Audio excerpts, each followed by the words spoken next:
cultura africana chegou ao Brasil com os povos escravizados trazidos da África durante o período colonial brasileiro. Por tal continente apresentar diversas etnias, os escravos trouxeram uma grande diversidade cultural. Entre elas está a dança, a música, a religião, idioma e culinária. Infelizmente, por serem considerados grupos inferiores, a cultura dos povos africanos foi gravemente suprimida pelos colonizadores. Tal fato tem se refletido até hoje na sociedade através de relações sociais marcadas por preconceitos e racismos sem qualquer justificativa teórica, senão a arcaica ignorância europeia. Apesar de grandes avanços ao reconhecer a influência negra no Brasil, muitas escolas ainda ensinam às crianças que a história do negro, de maneira muito superficial, se limita à escravidão. Para romper tais padrões, vamos embarcar em uma nova descoberta para explorar a cultura, a história e as contribuições africanas para a sociedade em que vivemos hoje.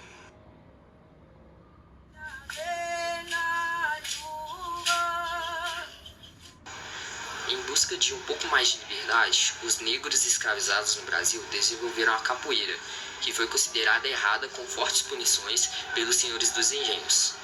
Mas, contudo, a capoeira se consolidou e se tornou em 1972 um esporte no Brasil, e logo mais foi considerado como patrimônio da humanidade.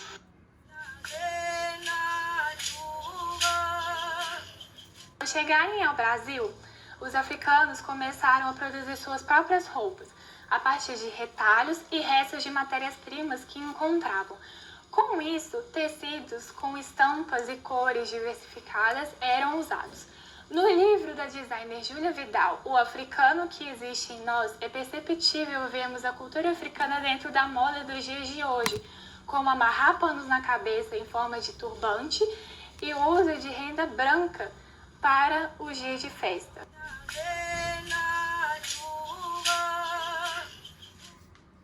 Religiões como o Banda e o Candomblé já eram praticadas pelos povos africanos, assim ao virem para o Brasil. Eles não tinham intenção de parar com esses costumes, mas os colonizadores tiraram essa liberdade de culto e obrigaram os escravizados a se converterem ao catolicismo. Como forma de continuar cultuando seus orixás e tudo mais, eles disfarçavam suas divindades associando aos santos católicos e usando trajes do tipo.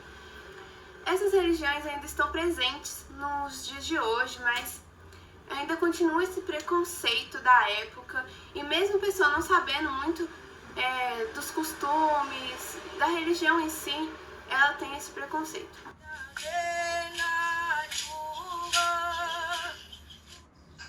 Agora vamos entrar em um dos temas mais preocupantes nos dias atuais, que são os usos das expressões carregadas de fatos preconceituosos que muitas vezes não são reconhecidos pelo falante.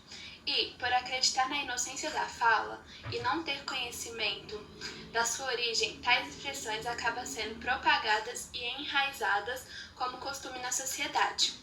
E por isso, é de extrema importância entendermos a história por trás da fala para não repetirmos os erros do passado.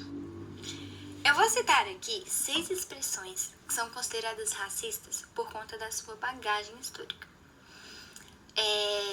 O primeiro é o criado mudo, que hoje em dia a gente usa essa expressão para falar de um móvel que fica na cabeceira da cama, mas antigamente essa expressão era utilizada para quando íamos nos referir aos escravos que ficam segurando as coisas dos seus senhores nas mãos e eles não podem fazer barulho, por isso eles eram chamados de criado mudo. A expressão tem caroço nesse angu é uma expressão hoje em dia que a gente utiliza para falar de alguém que está escondendo alguma coisa, mas antigamente essa expressão era utilizada para quando a gente ia falar das escravas que escondiam um pedaço de carne dentro do angu dos escravos e servia para eles, porque o angu era a única comida que eles tinham. A expressão disputar a negra. Essa expressão ela é utilizada para quando a gente vai falar de alguém que quer jogar mais uma partida de um jogo, seja mesmo para desempatar o jogo. Mas antigamente essa expressão era utilizada para falar de quando os senhores, eles estavam jogando um determinado jogo e quem ganhava tinha a recompensa de uma escrava. Eles podiam levar uma escrava como prêmio. De próximo, a gente tem a expressão bucho cheio. Hoje em dia, ela é utilizada para falar de alguém que extrapolou na comida, comeu mais que o necessário. Mas antigamente, essa expressão era utilizada para referir aos escravos que conseguiam encher os buracos das minas. O trabalho deles era encher de terra o buraco das minas. E quando eles conseguiam encher, eles ganhavam uma tigela cheia de comida. Contrapondo essa expressão, tem a expressão meia tigela, que é utilizada para quando o escravo não conseguia terminar de encher a mina. E aí ele ganhava só metade da tigela cheia de comida. Outra expressão é a expressão lá vem a égua. Essa expressão hoje em dia é utilizada para falar de alguém que se deu bem, quando a gente se dá bem em algo. Mas antigamente essa expressão era utilizada para falar dos escravos que escondiam um pedaço de ouro nos animais e depois eles pediam para dar banho nos animais, para dessa forma recuperarem o ouro que eles esconderam, e com isso eles iam tentar comprar a sua liberdade. E quando eles não conseguiam, quando eles eram descobertos, eles eram açoitados até a morte. Chegamos ao fim e aprendemos que, apesar da escravidão ter sido uma prática deplorável, deve-se levar em consideração a influência desse período nos dias atuais. Sendo assim, é clara a imensa participação dos negros escravizados para o desenvolvimento do Brasil. Mas, infelizmente, tais grupos não receberam seu devido valor. Uma boa forma de mudar essa triste realidade é deixar de lado os arcaicos preconceitos e buscar conhecimento para desenvolver seu próprio pensamento a respeito de grupos extremamente importantes para a sociedade que conhecemos hoje.